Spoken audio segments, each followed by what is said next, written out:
बकरीद के दिन गाजियाबाद में जिस तरीके से खोड़ा में सूर्या चौहान की चाकू घोंपकर हत्या की गई थी, उसके बाद ये पूरी घटना सुर्खियों में आ गई थी। गाजियाबाद पुलिस इस पूरे मामले को एक चुनौती के तौर पर ले रही थी, क्योंकि जिस तौर से असद घटना को अंजाम देकर फरार हो गया था, ऐसे में उसके साथियों और परिवार के लोगों से लगातार पूछताछ की जा रही थी। असद के पिता नवाब को पुलिस ने हिरासत में ले लिया था और उनसे भी पूछताछ की जा रही थी। साथ ही साथ खोड़ा इलाके के लोगों से भी गाजियाबाद की पुलिस ने पूछताछ की। लेकिन सबसे बड़ी बात यह है कि आखिर असद, जिसका कि गाजियाबाद पुलिस ने एनकाउंटर कर दिया, वो आखिर पुलिस के जाल में कैसे फंसा। आखिर कैसे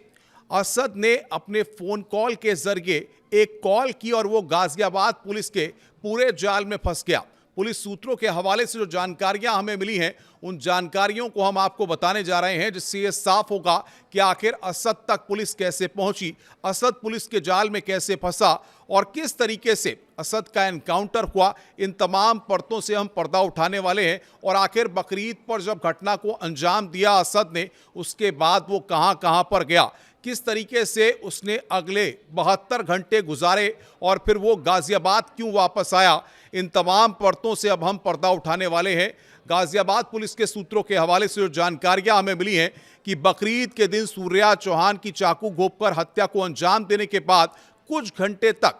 असद जो है वो खोड़ा में ही आसपास के इलाकों में घूमता रहा। वो देखना चाह रहा था कि आखिर इस घटना के बाद क्या माहौल बना है, कौन लोग वहां पर आए हैं, क्योंकि जिस तरीके से सूर्या को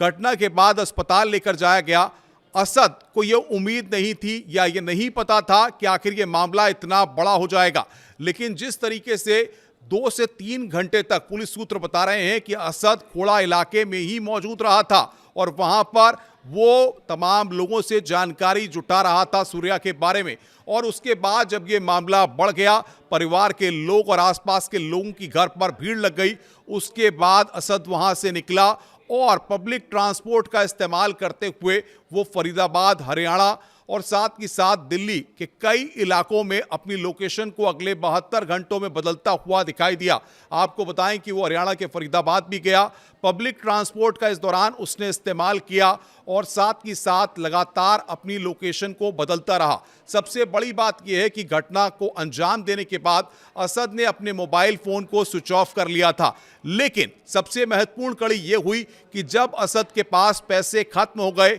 और उसको पैसों की जरूरत थी, तब उसने अपने मोबाइल फोन को खोल लिया और पुलिस के लिए, गाजियाबाद पुलिस जो असद की तलाश कर रही थी, उसके लिए यहां पर एक बहुत बड़ी कड़ी ये मोबाइल फोन खोलना साबित हुआ। और असद के मोबाइल खोलने के बाद गाजियाबाद पुलिस को उसकी लोकेशन मिली। असद ने,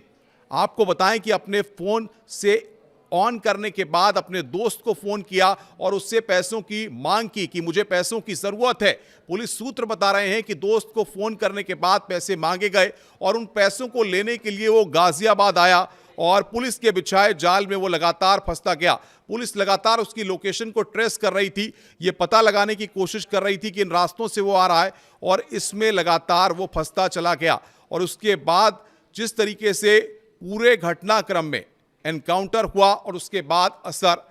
मारा गया। लेकिन सबसे बड़ी बात यह है कि लगातार पिछले कई दिन में जिस तरीके से बकरीद के दिन घटना को अंजाम दिया गया, उसके बाद से असद अपनी लोकेशंस को बदल रहा था। वो खोड़ा को छोड़ने के बाद कभी दिल्ली के कुछ इलाकों में गया, कभी फरीदाबाद के कुछ इलाकों में गया, कभी हरियाणा बॉर्डर पर दिखाई दिया। यानी कि वो लगातार अपनी लोकेशन को बदल रहा था और अपने मोबाइल फोन को उसने घटना को अंजाम करने के बाद ही स्विच ऑफ कर लिया था, ताकि किसी को भी उसकी लोकेशन न मिले या किसी से भी वो संपर्क न करे। इस दौरान आपको बताएं कि असद ने किसी से भी कोई संपर्क नहीं किया, यहां तक कि परिवार के लोगों से भी, अपने पिता से भी उसने संपर्क नहीं किया, क्योंकि जाहिर तौर पर उसको टीवी के माध्यम से या बाकी जगहों के माध्यम से ये जानकारियां लगातार मिल गई थी कि पुलिस जो है असद के परिवार के लोगों से भी इस मामले में पूछताछ कर रही है। और अगले दिन सुबह अखबारों में भी ये जानकारियां और खबर छप गई थी, जिसको असद ने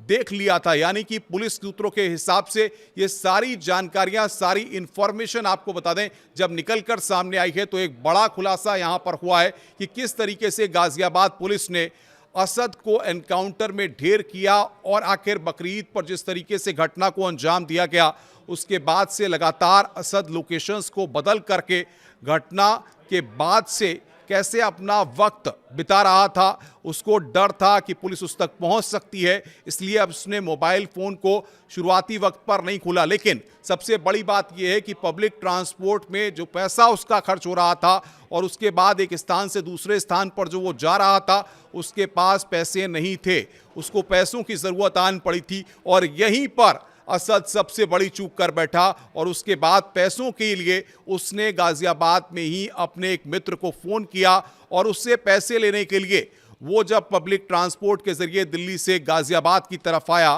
तो यहीं पर आप बता दें कि पुलिस के ट्रैप में वो पूरी तरह से फंस चुका था और पुलिस लगातार सर्विलांस के ज़रिए उसकी तलाश कर रही थी, उस पर नज़र बनाए हुए थी। अपने आप में ये बड़ा खुलासा है और इसके ज़रिए हमने आपको ये बताने की कोशिश की कि आखिर पुलिस ने किस तरीके से असद तक पहुंचने की कोशिश की और आखिर बकरीद पर सूर्या चौहान की चाकू घोंपकर हत्या करने के बाद असद कहां पर गया, किन किन लोकेशंस पर गया और किस तरीके से वो लगातार भागता रहा, एक स्थान से दूसरे स्थान पर, दूसरे स्थान से तीसरे स्थान पर वो लगातार लोकेशंस को बदलता रहा।